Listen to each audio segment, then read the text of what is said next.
प्रेम अनुपमा से हाथ जोड़कर माफी मांगता है और कहता है कि उस समय जो कुछ भी मैंने किया वो मेरी गलती थी, लेकिन अब आप मेरे साथ वापस से अहमदाबाद चलिए। लेकिन अनुपमा साफ मना कर देती है। वह प्रेम को कसम भी खिलवाती है कि वह अनुपमा से मिला था, यह बातें वो किसी से भी नहीं कहेगा। लेकिन प्रेम अहमदाबाद में जाने के बाद राही को सब कुछ बता देता है। उसके बाद राही एक शॉकिंग फैसला लेती है और वह फैसला जानकर आपके भी पांव तले जमीन खिसक जाएगी। आखिर पूरी कहानी क्या है, आइए जानते हैं आज के एपिसोड में। कहानी की शुरुआत होती है प्रेम से, जिसे कि स्टार्टर की खुशबू जानी पहचानी लग रही थी। इस और वह औरत अनुपमा के पास आके कहती है कि आप जल्दी से डाइनिंग टेबल पे खाना लगा दीजिए, क्योंकि अब हम गेस्ट को और ज्यादा डिले नहीं करवा सकते। अनुपमा इस वक्त घबरा जाती है, क्योंकि डाइनिंग टेबल पे खाना लगाते वक्त अगर प्रेम ने उसे देख लिया तो बहुत बड़ी दिक्कत हो जाएगी। इसीलिए अनुपमा छुपते छुपाते डाइनिंग टेबल पे खाना रखने लगती है। इस और प्रेम जैसे ही नाश्ते को चखता है वो समझ जाता है कि यह खाने का स्वाद बिल्कुल उसकी अनुमा के खाने के स्वाद जैसा है। उसे समझ नहीं आ रहा होता है कि आखिर ये कैसे पॉसिबल है। वो अपने आप को संतुष्ट करता है यह कहकर कि हो सकता है कि कोई अच्छा शेफ होगा जो कि अनुमा जैसे ही खाना बनाता हो, क्योंकि मुझे नहीं लगता कि अनुमा बम्बई में होगी। वैसे भी वो यहाँ पर आके करेगी ही क्या। इस और राही की मुलाकात होती है पंडित मनोहर जी से। पंडित मनोहर जी से मिलकर राही बहुत ज्यादा खुश होती है और बहुत ज्यादा एक्साइटेड होती है अपनी नई डांस एकेडमी के लिए। पंडित मनोहर राही से कहते हैं, क्या तुम सही में डांस एकेडमी खोलना चाहती हो? देखो हमारे भी बाल सफेद हो गए लोगों को नृत्य की कला सिखाते सिखाते, लेकिन लोग है कि सीखते ही नहीं, कला को कला समझते ही नहीं। और वैसे भी आजकल के जमाने में क्लासिकल डांस कौन ही सीखता है, सीखते हैं तो सिर्फ और सिर्फ पॉप कल्चर या फिर अभी जो मॉडर्न डांस चलता है वो। राही कहती है कि डांस चाहे कोई सा भी हो, लेकिन कला तो कला होती है। पंडित मनोहर राही की इस बात से बहुत ज्यादा खुश हो जाते हैं। वो समझ जाते हैं कि यह लड़की बहुत आगे तक जाएगी, क्योंकि इसे कला की कद्र है। अगले ही पल हम गौतम को देखते हैं, जो कि अपने एक स्पाई एजेंट को कॉल करके कहता है कि मुझे अंश और प्रार्थना की सारी जानकारी चाहिए। वो क्या खाते हैं, क्या पीते हैं, कहाँ जाते हैं, कहाँ से आते हैं, हर एक जानकारी मुझे चाहिए। और ये सारी बातें परी सुन लेती है। परी कहती है कि अब आपका क्या प्लान है? आपके कारण प्रार्थना दीदी को अपना ही घर छोड़ के शाह हाउस में रहना पड़ रहा है, लेकिन फिर भी आपको चैन नहीं है। गौतम कहता है कि परी बेटा, तुम्हारी अभी यह उम्र नहीं है कि तुम मेरी जासूसी करो, और तुम्हारे घर वालों ने तुम्हें तमीज नहीं सिखाई क्या कि बड़ों की बातें छुप छुप कर नहीं सुननी चाहिए। परी कहती कि मुझे कोई भी दिलचस्पी नहीं है, लेकिन आपने मेरे भाई के बारे में बात करी है, अंश के बारे में, और अंश मुझे अपनी जान से भी ज्यादा प्यारा। इसलिए अगर उसके साथ कुछ भी घटना घटती है जिसके जिम्मेदार अगर आप निकलते हैं तो यह बात याद रखना कि मैं आपको छोड़ूंगी नहीं। पराग यहाँ पे परी को धमकी देते हुए कहता है कि देखो परी, तुम इस घर में किसी के भी मुंह लग जाना, लेकिन मेरे मुंह मत लगना, नहीं तो मैं तुम्हें भी नहीं छोड़ूंगा और तुम्हारे उस भाई को भी। और तुम्हें बचाने के लिए अभी तो तुम्हारी अनुमा भी नहीं है, और अनुमा जैसी बेटी यानी राही के पास जाने की सोचना भी मत, क्योंकि उसकी जुबान बहुत चलती है। कहीं ऐसा ना हो कि तुम्हारे कारण वह और अंश दोनों ही मुसीबत में फंस जाए। इतना कहकर गौतम वहाँ से जाने लगता है। परी कहती कि नहीं नहीं नहीं, मुझे किसी भी हालत में प्रार्थना दीदी और अंश को इसके बारे में बताना होगा। इतना कहकर परी वहाँ से चली जाती है और गौतम परी की बातें सुन लेता है। गौतम कहता है कि मुझे पता था कि यह परी उन दोनों को जानकारी जरूर बताएगी, जिससे वह दोनों अलर्ट हो जाएंगे, लेकिन मैं उन्हें छोड़ने वाला नहीं हूँ। कभी ना कभी तो गलती करेंगे, और जब भी गलती करेंगे मैं उन्हें यूं दबोच लूंगा, यूं। पंडित मनोहर जी और राही दोनों ही एक दूसरे से बहुत ज्यादा प्रभावित होते हैं। दोनों ही एक दूसरे की कला को कुछ ही क्षणों के अंदर समझ जाते हैं। उसके बाद राही पंडित मनोहर जी के साथ फोटो खींचने लगती है। अगले ही पल हम अनुपमा को देखते हैं, जो कि डाइनिंग टेबल पे सारा ही खाना सजा देती है। उसके बाद उस औरत से रिक्वेस्ट करने लगती है कि उसे जाना है, उसे बहुत अर्जेंटली यहाँ से जाना होगा। वो औरत अनुपमा से पूछती भी है कि आपको इतना जल्दी क्यों जाना है, लेकिन अनुपमा सही साठ कारण नहीं बताती। वो कहती है कि उसको बहुत ज्यादा जरूरी काम आ गया है, आप चाहो तो मेरी चेकिंग भी कर सकते हो, मैंने कोई भी सामान लिया नहीं है। वो औरत कहती वो सब तो ठीक है, लेकिन आपके पैसे? अनुपमा कहती कि ऑनलाइन कर देना। औरत कहती कि नहीं नहीं, मेरे पास कैश है, मैं आपको कैश लेकर देती हूँ, आप 2 मिनट यहाँ पे रुकिए।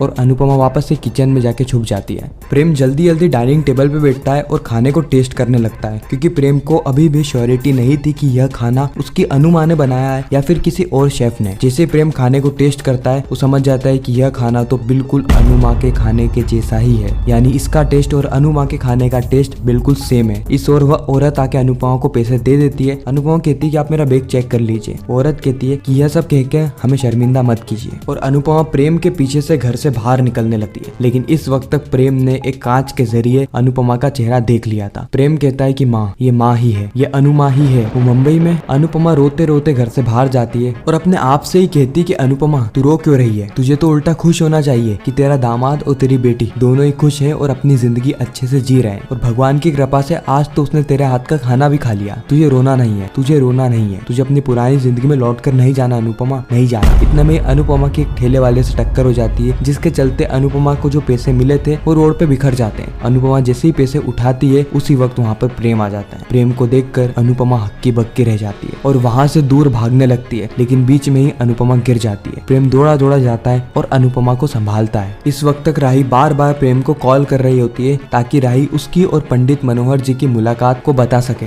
लेकिन प्रेम अनुपमा के साथ बिजी होता है, इसीलिए वो फोन को नहीं उठा पाता है। राही को यहाँ पे डर लगने लगता है कि कहीं ऐसा तो नहीं कि जिस प्रकार से मेरी अनुमा से मुलाकात हुई उसी प्रकार से प्रेम भी अनुमा से टकरा गया हो। नहीं नहीं नहीं, ऐसा नहीं हो सकता, ऐसा नहीं हो सकता। प्रेम, तुम्हें फोन को उठाना होगा। राही 2-3 बार और कॉल करती है लेकिन प्रेम कॉल को नहीं उठाता। उसी वक्त पीछे से पराग कोठारी आ जाता है और राही को कहता है कि राही, तुम इतनी टेंशन में क्यों हो? प्रेम फोन नहीं उठा रहा क्या? राही कहती है कि हाँ, हो सकता है कि मीटिंग में बिजी होंगे, हम भी घर चलते, घर पे बहुत काम है। पराग कहता है कि गोली मारो, घर के काम को गोली मारो। आज का दिन तुम्हारी लाइफ का अच्छा दिन है ना, तो आज हम इसको सेलिब्रेट करेंगे। चलो मेरे साथ, तुम्हें एक बढ़िया सी जगह ले जाता हूँ। राही कहती है हाँ, लेकिन ड्राइव में करूंगी। फिर राही खुद ही ड्राइविंग करने लगती है। ईश्वरम प्रेम को देखते हैं जो कि अपनी अनुमा के साथ समय बिता रहा होता है। अनुपमा यहाँ पे प्रेम को कहती है कि प्रेम, मेरी कोई भी गलती नहीं थी, मैंने कुछ भी नहीं किया, मैं आर्यन की कातिल नहीं हूँ मैं आर्यन की कातिल। प्रेम कहता है कि अनुमा, मुझे सब चीजें पता है कि आप आर्यन की कातिल नहीं है। आज से 8 महीने पहले जो भी घटना हुई मैं उसके लिए बहुत ज्यादा शर्मिंदा हूँ। मैं भावनाओं में बहकर आपको दोषी मान बैठा था। सभी लोगों के सामने मैंने आपको चिल्ला दिया, यह भूल कर कि जब हम लोग गलती करते थे तो आप हमेशा हमारा सपोर्ट करती थी, हमें सिखाती थी कि किस तरीके से आने वाली जिंदगी में गलतियां नहीं करनी है। लेकिन जब आपसे गलती हुई हम सभी लोगों ने आपका साथ छोड़ दिया, सभी लोग मिलकर आपको दोषी ठहराने लगे, लेकिन इसमें आपकी कोई भी गलती नहीं थी, कोई भी गलती। जब मेरा गुस्सा शांत हुआ तो मैंने ये बात रियलाइज करी कि इस पूरी सिचुएशन में आपकी जरा सी भी गलती नहीं थी, क्योंकि आपको तो असलियत के बारे में पता ही नहीं था। आपको नहीं पता था कि उसने ड्रग्स का इतना ओवरडोज कर लिया है कि उसकी मौत हो जाएगी। आपको सिर्फ इतना पता था